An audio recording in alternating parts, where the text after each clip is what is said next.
नमस्कार, मैं हूं डॉक्टर संतोष। आज के वीडियो में हम बात करेंगे कंजक्टिवाइटिस बीमारी के बारे में, जिसे सामान्य भाषा में लोग आंख आना कहते हैं। इस साल मॉनसून शुरू होते ही हमारे देश में कई सारी सिटियों में स्कूल के जो कई बच्चे हैं उनमें यह बीमारी देखी गई है और काफी तेजी से फैलती हुई नजर आ रही है। तो यह जो बीमारी है जिसे अंग्रेजी में कहते हैं कंजक्टिवाइटिस जिस व्यक्ति को हुआ है उस व्यक्ति में क्या क्या लक्षण दिखाई देते हैं और उसे ठीक कैसे किया जाता है और उसे होने से कैसे रोका जा सकता है, बढ़ने से, स्प्रेड होने से किस प्रकार से रोका जा सकता है, उस बात की चर्चा हम इस वीडियो में करेंगे। कंजक्टिवाइटिस को आगे समझने से पहले हमें कंजक्टिवा जो आंख का एक स्ट्रक्चर होता है उसके बारे में थोड़ा सा जानना पड़ेगा। जिस प्रकार से आपको स्क्रीन में दिखाई दे रहा है कि कंजक्टिवा जो है वह हमारी आंख का पार्ट है। जो हमारी आंख का जो व्हाइट वाला जो पोर्शन है उसके ऊपर एक पतला सा ट्रांसपेरेंट एक लेयर होता है जो आंख का व्हाइट जो लेयर है उसको कवर करता है। साथ ही में जो हमारी जो पलकें होती हैं उसका जो अंदर का जो सरफेस होता है उसको भी वह कवर करता है। सामान्य भाषा में मैं कहूँ तो हम इस प्रकार से समझ सकते हैं कि एक पतली सी जो पन्नी होती है ट्रांसपेरेंट, उस हिसाब से वह सफेद वाला जो पोर्शन है आंख का उसको कवर करती है और कंटिन्यू रहते हुए आंख का जो पलक जो होती है उसके अंदर की जो सरफेस होती है उसको भी, उसकी सरफेस को यह कवर करती है। तो यह जो कंजक्टिवा जो होती है वह ट्रांसपेरेंट होती है, एक थीन मेम्ब्रेन होता है। आंख का जो सफेद वाला पोर्शन है उस पर जो ये कंजक्टिवा का जो लेयर है उसे बल्बर कंजक्टिवा कहते हैं और जो हमारी जो पलक है उसकी अंदर की तरफ की जो सरफेस है उसके ऊपर जो कंजक्टिवा लगा हुआ है या फिर जो कंजक्टिवा का पोर्शन है उसे पाल्पेब्रल कंजक्टिवा कहते हैं। तो ये बल्बर कंजक्टिवा और पाल्पेब्रल कंजक्टिवा एक कंटीन्यूअस पार्ट है जो हमारी आंख का स्ट्रक्चर का भाग होता है। यह जो कंजक्टिवा जो होती है हमारे आंख में बाहर से कोई फॉरेन बॉडी यानी कि कोई भी जो पदार्थ होते हैं उसको आंख के अंदर भीतर प्रवेश करने से रोकते हैं। साथ ही में यह सेंसिटिव भी काफी होती है और यहाँ से ये जो कंजक्टिवा है उस पर सिक्रीशंस होते रहते हैं, फ्लूइड सा निकलता रहता है, उस वजह से आंख गीली रहती है और उसी वजह से पलक झपकाने पर जो फ्रिक्शन जो होता है वो हमें महसूस नहीं होता, उसको काफी कम कर देता है ये कंजक्टिवा। तो इस प्रकार से कंजक्टिवा एक अहम भूमिका निभाता है हमारे आंख के स्ट्रक्चर में। तो जब कभी यह जो कंजक्टिवा है उसका किसी भी वजह से अगर उसमें सूजन आ जाती है तो उस कंडीशन को कहते हैं कंजक्टिवाइटिस। तो सामान्यतः ये जो कंजक्टिवाइटिस जो है उसके होने की वजह की जो अगर हम बात करें तो उसमें वायरस का इन्फेक्शन हो सकता है, बैक्टीरिया का इन्फेक्शन हो सकता है या फिर किसी चोट की वजह से या फिर एलर्जी की वजह से इसमें सूजन आ सकती है। तो इस मॉनसून में फिलहाल जो ये कंजक्टिवाइटिस के जो केसेस पाए जा रहे हैं बच्चों में वह वायरस की वजह से है, यह पाया जा रहा है। और ये जो वायरस जो है उसका नाम है एडिनोवायरस। तो एडिनोवायरस जो है वह और भी कई बीमारियां हमारे शरीर में करता है जिसके सिम्टम्स माइल्ड से मॉडरेट होते हैं, यानी कि बहुत ज्यादा सीवियर नहीं होते सामान्य रूप में। तो ये जो एडिनोवायरस नाम का जो वायरस है उसका इन्फेक्शन होने की वजह से कंजक्टिवा में उसका इन्फेक्शन होता है और इस वजह से आंखें लाल हो जाती है, आंखों में दर्द होता है, इरिटेशन महसूस होता है और इस कंडीशन को कहते हैं वायरल कंजक्टिवाइटिस जो एडिनोवायरस की वजह से हुआ है और यह काफी तेजी से फैलता है और इसी वजह से इस साल मॉनसून में यह जो है काफी सारे बच्चों में स्प्रेड होता दिखाई दे रहा है। तो हमारे देश में जो ये बच्चों में जो ये केस पाए जा रहे हैं एडिनोवायरस के इन्फेक्शन की वजह से कंजक्टिवाइटिस जो हो रहा है वह तेजी से स्प्रेड होता है और इस वजह से बहुत सारे केसेस इस साल मॉनसून में हमारे सामने देश में आए हैं। दूसरा जो कारण है बैक्टीरियल कंजक्टिवाइटिस, उसमें कुछ बैक्टीरियाज होते हैं जिनके इन्फेक्शन की वजह से कंजक्टिवा में सूजन आती है, आंखों में दर्द होता है, आंखें लाल हो जाती है। इसी प्रकार से एलर्जी जैसी कंडीशन होती है उसमें भी आंखें लाल हो जाती है और उसमें भी ये जो कंजक्टिवा जो है उसमें सूजन आ जाती है, दर्द होता है और इरिटेशन महसूस होती है। तो एलर्जी जो होती है उसकी वजह से अगर कंजक्टिवाइटिस हुआ है तो वह एक व्यक्ति से दूसरे व्यक्ति में कांटेक्ट के हिसाब से स्प्रेड नहीं हो सकता, उसी व्यक्ति तक वह सीमित रहता है। और जो बैक्टीरियल और जो वायरल जो कंजक्टिवाइटिस है वह एक व्यक्ति से दूसरे व्यक्ति में फैल सकते हैं और उसमें भी एडिनोवायरस से जब कभी कंजक्टिवाइटिस होता है तो उसकी दूसरे व्यक्ति में फैलने की जो क्षमता है वह काफी ज्यादा होती है। तो इस प्रकार से एडिनोवायरस से होने वाला जो कंजक्टिवाइटिस है उसे वायरल कंजक्टिवाइटिस कहेंगे और बैक्टीरिया की वजह से अगर कंजक्टिवाइटिस होता है तो उसे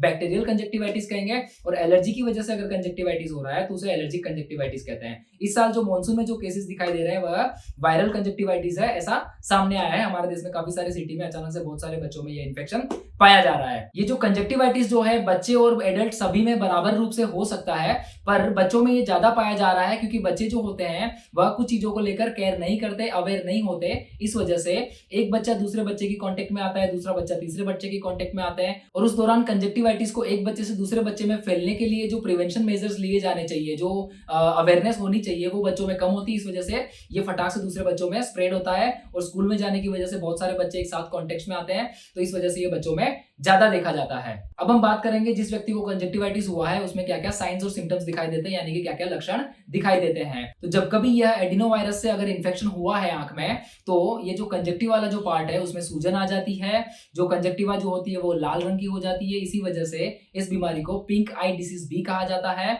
और ये जो सूजन आ जाने की वजह से, लाल हो जाने की वजह से साथ ही में वहां पे इरिटेशन होती है, दर्द होता रहता है और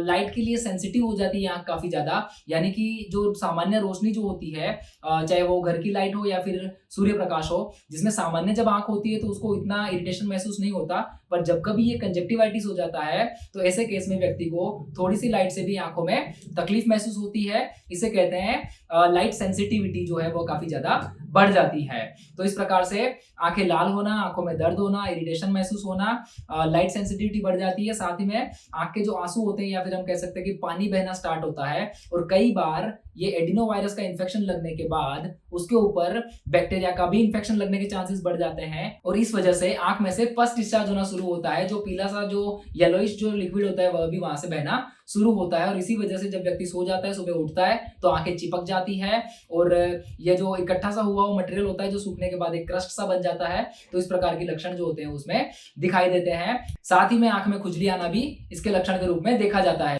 अब हम बात करेंगे कि ये जो कंजक्टिवाइटिस एक व्यक्ति को हुआ है, वह कंजक्टिवाइटिस दूसरे व्यक्ति तक किस प्रकार से फैलता है, उसका स्प्रेड किस प्रकार से होता है। तो जब कभी जिस व्यक्ति को कंजक्टिवाइटिस हुआ है वह व्यक्ति अपनी आंख को जब कभी छूता है तो वहां से वायरस और वो जो लिक्विड है उसके द्वारा उसके हाथों पर आता है और फिर वह व्यक्ति दूसरी कोई चीज को छूता है या फिर दूसरे व्यक्ति से हैंडशेक करता है और फिर इस प्रकार से दूसरे व्यक्ति के हाथ तक यह वायरस पहुंचता है। और फिर वह जो व्यक्ति जिसके हाथ तक अब ये वायरस पहुंच चुका है वह अपनी आंख को छूता है तो उसकी आंख तक यह वायरस पहुंचता है, उसको इन्फेक्ट करता है और फिर उसमें भी सिम्टम्स दिखाई देना शुरू हो जाता है। तो इस प्रकार से एक व्यक्ति से दूसरे व्यक्ति में यह स्प्रेड होता है। तो किसी एक व्यक्ति की जो चीजें होती है, टॉवेल हो गया, हैंकरचीफ है या फिर कोई चीजें हैं, बच्चों में पेंसिल हो गई या फिर और जो चीजें बच्चे एक दूसरे के साथ शेयर करते हैं, तो इस प्रकार से एक व्यक्ति से दूसरे व्यक्ति में यह बहुत तेजी से फैलता है। और स्कूल में बच्चे बहुत सारे इकट्ठे साथ रहते हैं तो वहां पे काफी सारी चीजें शेयर करते हैं, हैंडशेक करते हैं, उनकी वजह से एक व्यक्ति से दूसरे व्यक्ति में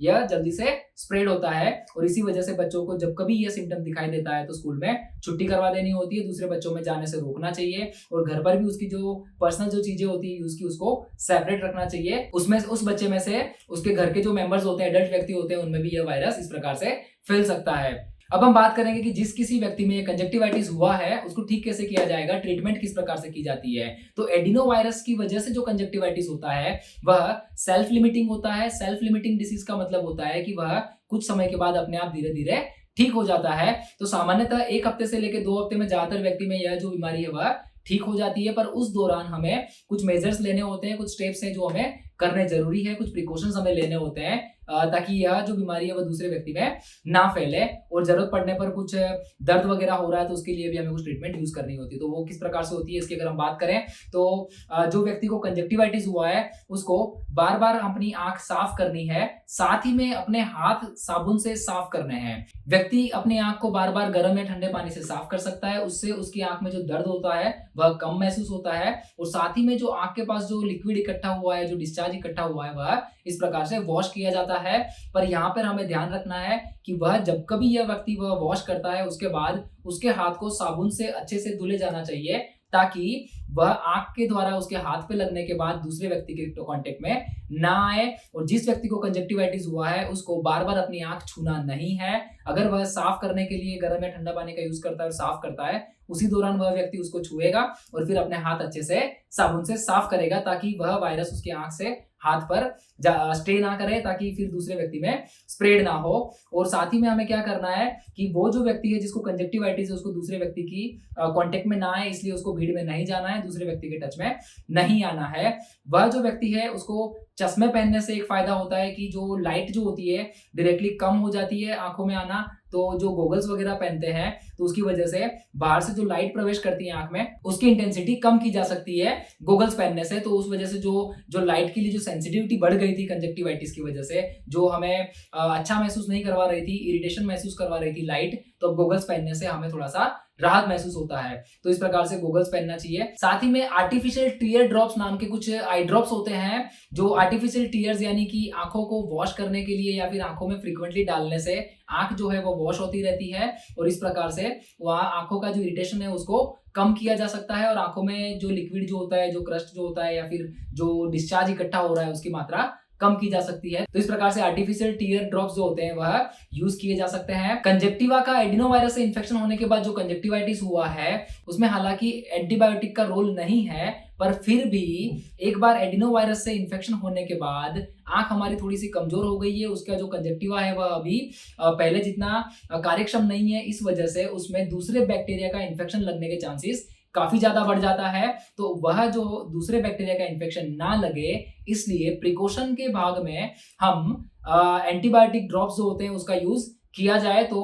जो कॉम्प्लिकेशंस जो होते हैं वह हम कम कर सकते हैं। तो एडिनोवायरस से जो कंजक्टिवाइटिस हुआ है उसमें भी एंटीबायोटिक ड्रॉप्स जब हम डालते हैं तो बैक्टीरिया का इन्फेक्शन होने से रोका जा सकता है और जो डिसीज जो ठीक होने का जो ड्यूरेशन है उसको कम किया जा सकता है और जो कॉम्प्लिकेशंस हो सकते हैं उसको हम इस प्रकार से रोक सकते हैं। तो इस प्रकार से आर्टिफिशियल टीयर ड्रॉप्स और एंटीबायोटिक जो आई ड्रॉप्स होते हैं उनका यूज किया जाना चाहिए। अब हम बात करेंगे प्रिवेंशन के लिए क्या क्या स्टेप्स लिए जा सकते हैं, यानी कि एक व्यक्ति में जिसको कंजक्टिवाइटिस हुआ है उसमें से दूसरे व्यक्ति में कंजक्टिवाइटिस ना फैले, इसके लिए क्या क्या स्टेप्स लिए जा सकते हैं। तो प्रिवेंशन की अगर हम बात करें तो जैसे कि मैंने आपको बताया कि एक व्यक्ति से दूसरे व्यक्ति में यह डायरेक्ट या फिर इनडायरेक्ट कांटेक्ट होने की वजह से दूसरे व्यक्ति में फैलता है। तो इस कांटेक्ट को अगर हम बंद कर दें या फिर कम कर देते हैं तो उसका स्प्रेड बंद किया जा सकता है या फिर रोका जा सकता है, कम किया जा सकता है। तो जिस किसी व्यक्ति को कंजक्टिवाइटिस हुआ है उसकी खुद की जवाबदारी है और अगर वह बच्चा है तो उसके पेरेंट्स की जवाबदारी है कि वह जो व्यक्ति कंजक्टिवाइटिस वाला पेशेंट है वह दूसरे व्यक्ति के कांटेक्ट में ना आए, उनसे हैंडशेक ना करे,